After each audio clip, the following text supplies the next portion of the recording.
तो अब हम कांग्रेस पार्टी ने निर्णय लिया है कि हम हिंदुस्तान के गरीब लोगों को न्याय देने जा रहे हैं।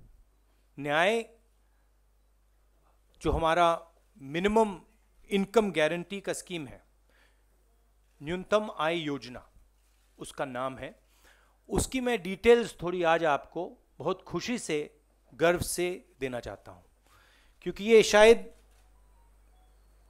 ऐतिहासिक ऐसा स्कीम, हिंदुस्तान को छोड़िए दुनिया में ऐसा स्कीम नहीं किया गया है। तो आपने काफी सवाल मुझसे पूछे हैं, जहां भी मैं जाता हूं युवा, जनता, किसान, मजदूर मुझसे पूछते हैं ये आमदनी की लाइन, मिनिमम आमदनी की लाइन क्या होगी और इस स्कीम की स्ट्रेंथ क्या होगी, ये स्कीम मतलब कितने लोगों को मदद करेगा। तो मैं ये आपको, हिंदुस्तान की जनता को, हिंदुस्तान के गरीबों से कहना चाहता हूं, लाइन 12,000 रुपए, 12,000 रुपए महीने की होगी। हां, सरप्राइज हुए ना आप, शॉक हुए ना, मतलब इतना पैसा हिंदुस्तान में भाइयों और बहनों है। सत्ता वापसी की कोशिश में जुटी कांग्रेस ने लोकसभा चुनाव से पहले देश की जनता से बड़ा वादा किया है।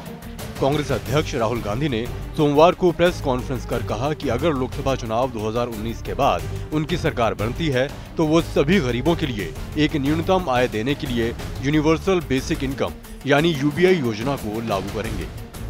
इससे पहले आर्थिक सर्वेक्षण 2016-2017 में केंद्र सरकार ने पहली बार यूबीआई का जिक्र किया था। राहुल गांधी की इस घोषणा के बाद बीजेपी ने राहुल गांधी को चारों तरफ से घेरना शुरू कर दिया है। मध्य प्रदेश के पूर्व सीएम ने राहुल गांधी को दुनिया का सबसे झूठा इंसान बताते हुए निशाना साधा। शिवराज चौहान ने कहा कि ये वही राहुल गांधी हैं जिन्होंने मध्य प्रदेश में किसानों से वादा किया था कि राज्य में सरकार बनने के बाद 10 दिन में किसानों का कर्ज माफ कर देंगे। ऐसा नहीं हुआ तो मुख्यमंत्री बदल देंगे। ऐसे में अब तक 10 मुख्यमंत्री बदल दिए जाने चाहिए थे। उन्होंने साथ ही कहा कि राहुल गांधी जनता को मूर्ख ना समझे। इससे पहले चौहान ने ट्वीट के जरिए भी निशाना साधा था। राहुल गांधी जी दुनिया के सबसे झूठ बोलने वाले इंसान हैं। ये वही राहुल गांधी जी हैं जिन्होंने मध्य प्रदेश में ये कहा था कि सभी किसानों का 2 लाख रुपए तक का कर्ज माफ़ करेंगे और 10 दिन के अंदर अगर कर्ज माफ़ नहीं हुआ तो हम मुख्यमंत्री हटा देंगे। अब तक इस हिसाब से 10 मुख्यमंत्री हट जाने चाहिए थे। कर्ज माफ़ी की घोषणा ढकोसला सिद्ध हुई, किसान ठगा गया, छला गया और कांग्रेस का रंग सबके सामने उतर गया। कर्ज माफ़ ना यहाँ कर पाए, न राजस्थान में और दूसरे राज्यों में कर पाए। जब चुनाव आता है तो ये झूठ बोलते हैं, झूठे सपने दिखाते हैं। इधर कांग्रेस के इस वादे को वरिष्ठ नेता दिग्विजय सिंह और उनके बेटे जयवर्धन सिंह ने गेम चेंजर बताया है। उन्होंने साथ ही कहा कि इस स्कीम से देश की बड़ी गरीब आबादी को सीधा फायदा मिलेगा।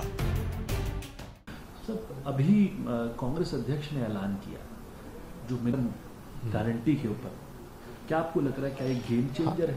निश्चित तौर पर गेम चेंजर होगा, क्योंकि ये उन व्यक्तियों को दिया जाएगा जो कि जिनको आवश्यकता है। उन्हें रोटी कपड़ा मकान की आवश्यकता है, सभी को रहती है, गरीब वर्गों को। उनको पूरी तरह से सुनिश्चित करने के लिए ही ये योजना यूनिवर्सल बेसिक इनकम की लाई गई है और ये की जा सकती है, कोई दिक्कत नहीं है। एब्सोल्युटली, ये एक सर्जिकल स्ट्राइक है जिससे सीधा जो अत्यंत गरीब लोग हैं हिंदुस्तान में उनको लाभ मिलेगा। भारत में जो लोग हैं जो अत्यंत गरीबी में जी रहे हैं उनको सीधा आत्मनिर्भर बनाने के लिए ये योजना स्थापित की गई है। अगर हम देखें तो कुछ समय पहले भाजपा ने 6,000 रुपये साल में देने का ऐलान किया था किसानों को। यहाँ पर कांग्रेस पार्टी, राहुल गांधी जी ने 6,000 रुपये हर महीने देने का आश्वासन दिया है। हमारे घोषणा पत्र में ये शामिल रहेगा, जिससे आवश्यक तौर पे एक बहुत बड़ा लाभ जो ऐसे हमारे जनसंख्या है जो लगभग 20% होती है, जो आती है पॉवर्टी लाइन के अंडर, उनको इससे सीधा लाभ मिलेगा। और सबसे बड़ी बात यह है, सबसे विशेष बात यह है कि ये पैसा जो महिलाएं हैं उनके खाते में देने का इसमें फैसला लिया गया है, जो एक बहुत ही एक बड़ा कदम है। कांग्रेस अध्यक्ष राहुल गांधी ने प्रेस कॉन्फ्रेंस कर लोकसभा चुनाव के बाद कांग्रेस के सत्ता में आने पर 20% सबसे गरीब लोगों के बैंक खातों में हर साल 72,000 रुपए डालने की बात कही थी। राहुल ने इससे 25 करोड़ सबसे गरीब लोगों को सीधा फायदा मिलने की भी बात कही थी, जिस पर एमपी बीजेपी अध्यक्ष राकेश सिंह, बीजेपी के राष्ट्रीय महासचिव कैलाश विजयवर्गीय समेत बीजेपी के कई नेताओं ने ट्वीट कर कांग्रेस और राहुल गांधी पर निशाना साधा है। वहीं राहुल गांधी ने इस योजना को ऐतिहासिक बताते हुए कहा था कि दुनिया में ऐसी स्कीम अब तक नहीं है। हालांकि उनका ये दावा पूरी तरह से गलत है। अगर ये योजना भारत में लागू हुई तो ये अकेला देश नहीं होगा। भोपाल से रवीश पाल सिंह की रिपोर्ट। लोकसभा चुनाव की हर खबर जानने देखने के लिए आप देखते रहिए एमपी तक। लाइक कीजिए, सब्सक्राइब कीजिए और बेल आइकन को प्रेस करना बिल्कुल मत भूलिएगा।